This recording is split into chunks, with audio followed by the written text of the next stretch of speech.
People like you better get out of my condo. You loser, who can only make $1,400 for income. That's what my husband Paul said and tried to kick me out. Normally, I would shrink back in fear, but I already made up my mind. Okay, but are you sure about that? When I told my husband something, his face turned pale all at once. My name is Joyce. I am a 30-year-old housewife. I am, however, a newlywed who just recently got married. I met my husband Paul at a blind date. He is 3 years older than me, but he is very patient, just like his age, and also was good looking. He worked for a major company and was currently a section manager, so he was, for lack of a better word, a man with good conditions. And even without that, he was a very kind and gentle man, and I was attracted to him on the inside as well. We exchanged contact information, and we began to see each other, and after a few more times, we started dating. About a year into our relationship, he proposed to me. The place for the proposal was a fancy restaurant with a beautiful night view, although the location was a bit cliché. The restaurant was quite expensive, and the food was extremely delicious. I thought he might propose to me, but the meal was so good that I couldn't stop thinking about it. So, when he gave me the ring and asked me to marry him, he seemed incredibly surprised. I think he was really surprised because he told me later. I thought you might have found out, but seeing your reaction, Joyce, I was glad that the surprise seemed to have worked on you. So, like that, his proposal was a success, and I was satisfied, filled with happiness, as we were to get married. We then immediately went to greet each other's parents. Paul is pretty straightforward in his way of expressing love, so his greeting to my parents was amazing. I will make your daughter the happiest person in the world. Please, leave your daughter in my hands with peace of mind. He said these words so powerfully that my parents seemed to sense his sincerity. Paul, please take good care of my precious daughter. Seeing him shake hands firmly with my father, I was convinced that our future married life would be absolutely happy. After that, we successfully greeted his parents, completed the meeting of both families, and we had our wedding ceremony. The ideal wedding ceremony that we had planned together was well received by those who attended, and it became a very good memory. Then, our newlywed life began. My husband had told me that he wanted me to be a full-time housewife after we got married, so I resigned from my job and became a full-time housewife. From then on, I worked very hard at housework. I had lived on my own for a long time, so I was good at cooking. But since I became a housewife, I wanted to improve my cooking skills. So I studied a lot and improved my skills. This meat and potatoes is really delicious. Really? Oh, I'm glad. I am happy to have a wife who is a good cook. I was happy that my husband was so happy to eat what I cooked. When people are happy, it makes them want to work harder. After that, I continued to study cooking and expanded my menu and repertoire. For the next year or so, I worked hard at housework as a full-time housewife. Then my husband made this suggestion. When we first got married, you came to live here with me instead of moving out to a new place because of being busy with the wedding and whatnot. But isn't it about time we moved into a new place? Sure, this room of my husband's is huge, but it was originally an apartment for a single person. So we are running pretty low on storage spaces. We've been married for a year now, and it would certainly be nice to rent a new place. Yeah, you're right. I think we should. Okay, I'll look for a nice place then. Huh? Oh, okay. I was a little confused because I thought we were supposed to look for a place together. However, my husband is planning to look for a place by himself. Well, he was the one who proposed the idea of moving in the first place, and if he's that excited about it, I think I'll just leave it to him. I really wanted to look for a place together, looking at floor plans and so on, but about a week or two later, my husband brought me a lot of information. I think this is the place for us. I was happy that my husband was willing to search with me. In fact, I was so grateful that he narrowed down our options. However, I was surprised when I saw the information of the place my husband brought back home. What? The 27th, 29th, 30th floors. Aren't these rooms all from a condo? I asked him, and he replied with a proud look on his face. Yeah, because I'm a section chief in a very famous big company, right? My salary is much more higher than that of a section chief at a local company, so living in a room this size is no problem for me. I see. I was concerned about my husband's occasional displays of arrogance. But my husband is not just a talker, and he certainly makes a lot of money. He actually does what he says he is going to do, so I can't say too strongly about it. Besides, I certainly wanted to experience life in a nice condo. I discussed it with my husband and decided to sign a contract for a room in the condo that seemed to fit our requirements and move in. Wow, this is amazing. That's the best view I've ever had. My new room was so gorgeous, beautiful, and spacious, and it was on the 30th floor, so the view was amazing. I'm going to be living in this amazing room every day from now on.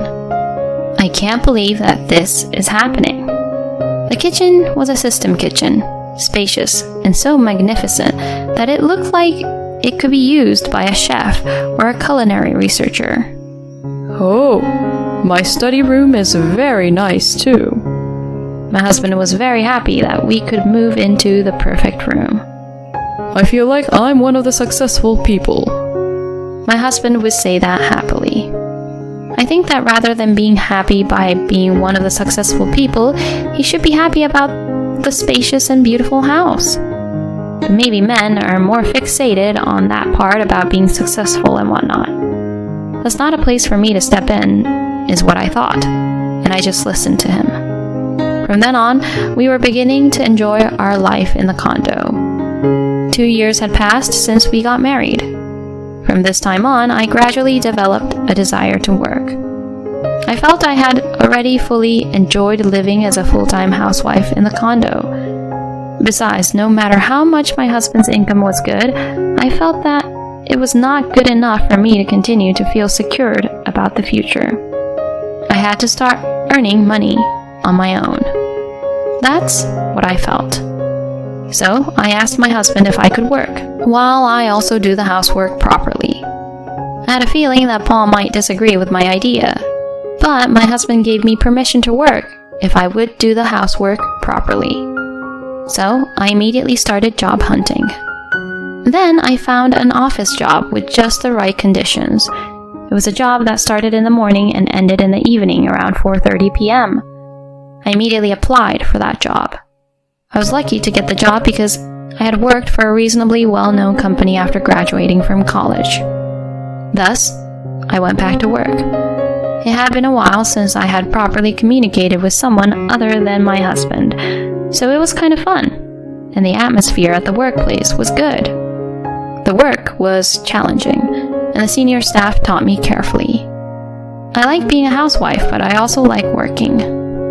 And it seems to be good for my mental health to be able to experience the fact that I am earning my own money. To my own surprise, even if my husband's salary is good and we are living a good life, I can't seem to shake off the feeling of insecurity. Even if it was a small salary, it was more important for me to be able to work and earn my own money. One day, however, an issue arose. There was a problem at the company, and everyone had to work overtime to deal with it. I, of course, stayed at the office with everyone else, and we worked together to deal with the situation. But this wasn't the issue. It was the fact that I had to work overtime and had to go home late at night was the issue. I was able to get home at 7:30 p.m. that day, and my husband came home half an hour later. When he saw that I had not finished cooking, he gave me a puzzled look. Hey, why isn't dinner ready? I'm sorry. We all worked late at the office today, so I just got home a little while ago. Can I ask you to take a bath first? I said to him, and started to prepare dinner. Then my husband suddenly banged on the table. The sound was so loud that I was startled. What the hell? Who the hell do you think you are? Excuse me? How dare you order me around like that? I get to decide on my own when to take a bath. Oh, I'm sorry. It'll just take me a little bit longer to get dinner ready, so I thought it would be a good idea if you took a bath first. Huh? So why should I let you be the judge of that? My husband became angry in a way he had never shown before. I had never seen him like that, so I was really surprised. I allowed you to work because you promised to do the housework perfectly. How dare you break your promise? My husband's anger continued to grow, and all I could do was apologize. And from then on, his attitude became worse and worse. What? Our dinner is fish today? I want meat. Why can't I get meat? I'm sorry. It was meat yesterday, so I thought I'd change it up for our nutritional balance. Don't do anything unnecessary. My goodness, you really are a useless wife. My husband continued to pay detailed attention to me and verbally abused me after that.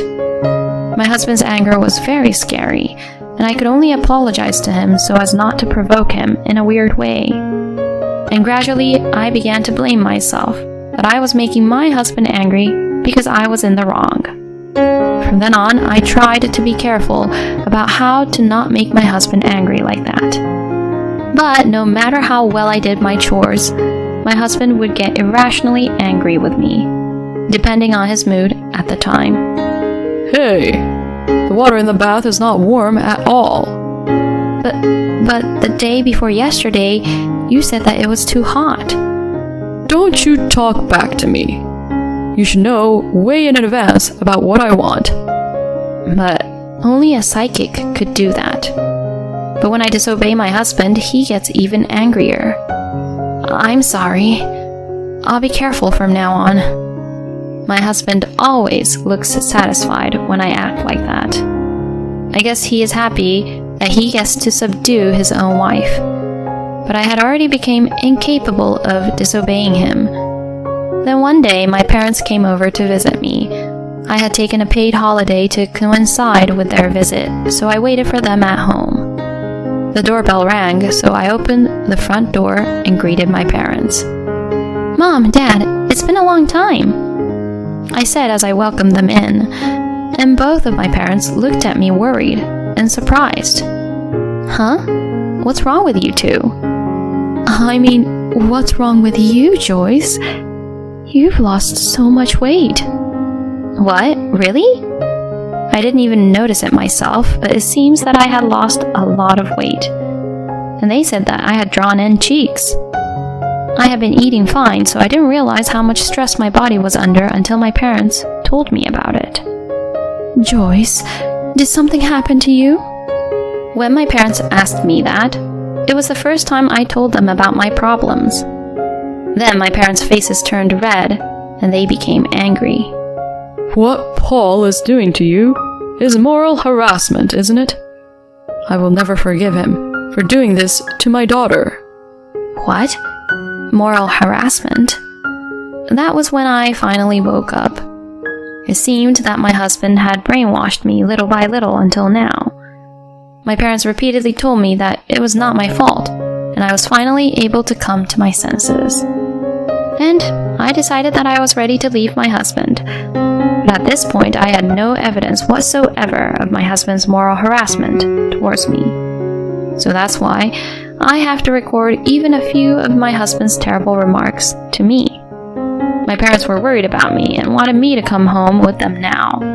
But I decided to live here a little longer so that I could get some evidence at least. If I assume we are going to separate and going to get a divorce anyways, I I can put up with the unreasonable things my husband says to me. And every time he says something unreasonable, I know I will have the upper hand in the divorce, so it will be bearable. After that, my husband has still been abusive and angry with me in ways that annoy me. I recorded each time and further documented it in my journal. Then I decided to look into something else that was bothering me. And I found out one thing. This was going to be a very good thing for my divorce. Then one day I had to work overtime again. So I was late getting home. But then I found out that my husband was coming home early only on such occasions when I'd come home late. Hey, you did it again. That's what my husband yelled at me when I came home. I'm sorry, I had to work late again. I told you I don't want any excuses. Saying that, my husband kicked the dining table. It made a terrible noise and the chair flew away, startling me so much that I let out a loud, "Ah!"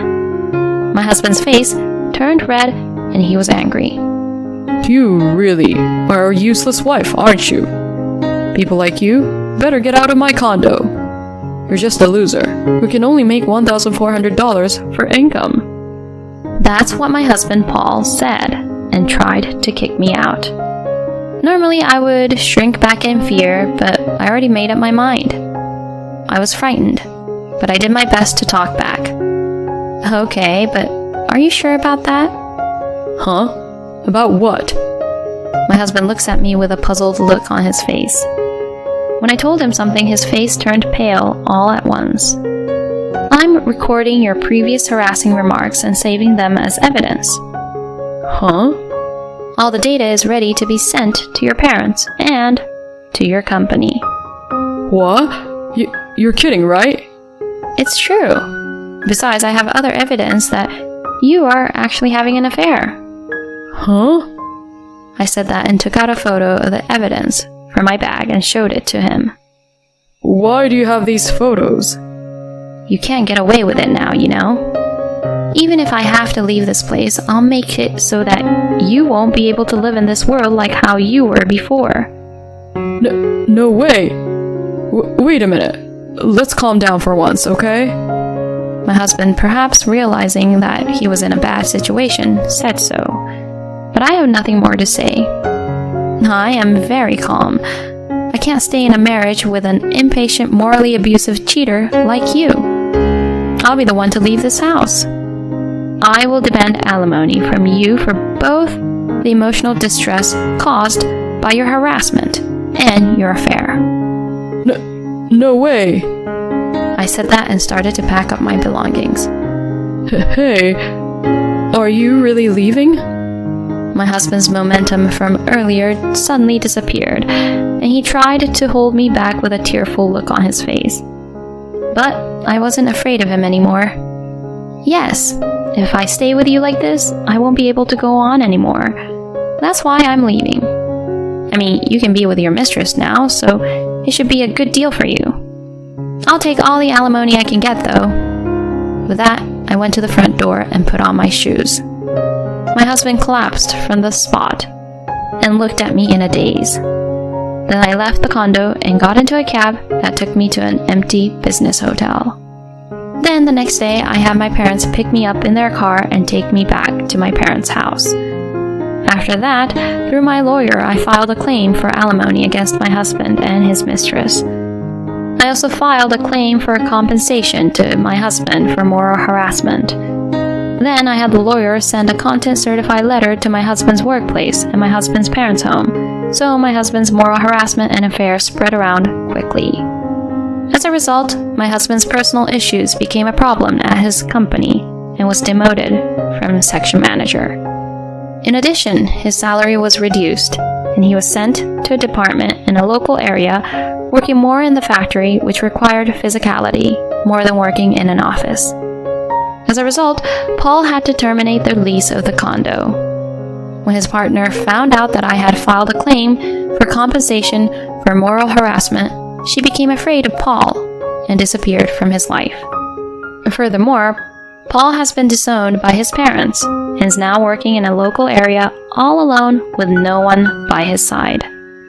The total amount of compensation for his harassment and his affair is substantial, so he cannot quit his job, and he is having a hard time with the daily stresses at working in the factory. On the other hand, I have been hired as a full-time employee at the company where I am currently working, and I am able to earn a steady income. I don't want to be in a relationship for a while, so for now, I'm going to focus on my job and get a promotion in the future. Thank you for watching until the end. Please subscribe to our channel. See you in the next video.